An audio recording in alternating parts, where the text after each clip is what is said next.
Ladies and gentlemen, we report on optic disc blood perfusion and oxygenation in glaucoma.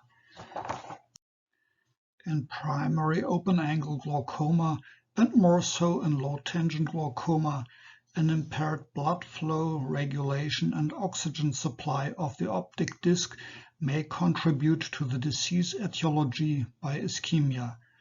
Therefore, several attempts have been undertaken to quantify ischemia from color fundus photographs, as in this example. Instead of color photographs, we use the multispectral approach here, previously published for the quantification of disc pallor and the measurement of hemoglobin oxygenation. The hemoglobin concentration was determined from the logarithmic reflection ratio of an isospastic wavelength of hemoglobin, here 548 nanometer, and a reference wavelength of relatively low hemoglobin absorption, 610 nanometers. For the calculation of hemoglobin oxygen saturation, the logarithmic spectral reflectance of the tissue, the black curve, was used along with the reference spectra of oxygenated and reduced hemoglobin, shown in red and blue. The spectra were normalized at the isospastic wavelengths 522 nanometers and 586 nanometers, as well as 548 nanometers by linear transformations.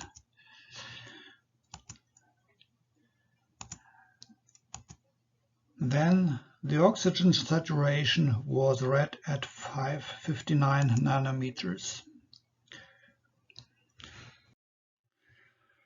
For the multispectral illumination, we used 5 LEDs, which were filtered to the specified wavelength by narrow bandpass interference filters.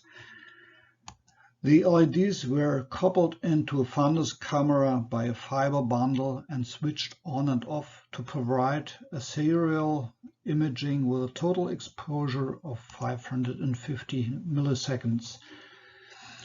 Image series were taken from the patient's eye as well as from a model eye with a spectralon white reflectance target as reference. So we get 5 monochromatic images, and by normalizing with the reference images and the individual exposure times, we get absolute reflectance measures per pixel. Next, the images were registered, hemoglobin concentration and oxygen saturation were calculated per pixel as described above and averaged over the nasal area of the disc. In glaucoma patients, averaging was done over the rim and the excavation of the disc separately. We included 31 primary open-angle glaucoma patients and 31 age-matched controls.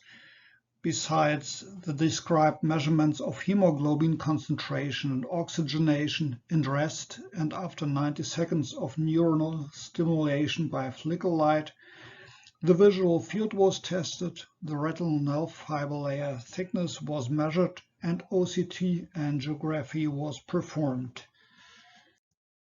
Expectedly, the hemoglobin concentration was higher in the controls than in the rim of the patient's discs and lowest in the excavation. The oxygen saturation was non-significantly higher in the controls as in the patients. However, in a subgroup analysis considering the patients with ischemic discs only, a significantly reduced oxygen saturation at the rim was found. Patients' discs were considered ischemic if their hemoglobin concentration was within the 25th percentile of the controls. Flicker light stimulation of neuronal activity resulted in a slight increase of the hemoglobin concentration in both groups only, whereas the oxygen saturation increased significantly by 15% in the controls, but not in the patients. The hemoglobin concentration in the patients correlated significantly with the retinal nerve fiber layer thickness and the parapapillary OCT perfusion index. A negative correlation was found with the perimetric loss variance. In conclusion, we found that the optic disc hemoglobin concentration is reduced in primary open-angle glaucoma patients. This reduction is associated with anatomic glaucoma symptoms such as retinal nerve fiber layer thickness, as well as functional measures such as loss variance and perfusion index. Thus, optic disc hemoglobin concentration might be considered a new biomarker for the disease. The papillary hemoglobin oxygen saturation is decreased in glaucoma as well. The absence of an increase in oxygen saturation upon flicker stimulation in glaucoma patients might point to hypoxia. I thank you for your attention.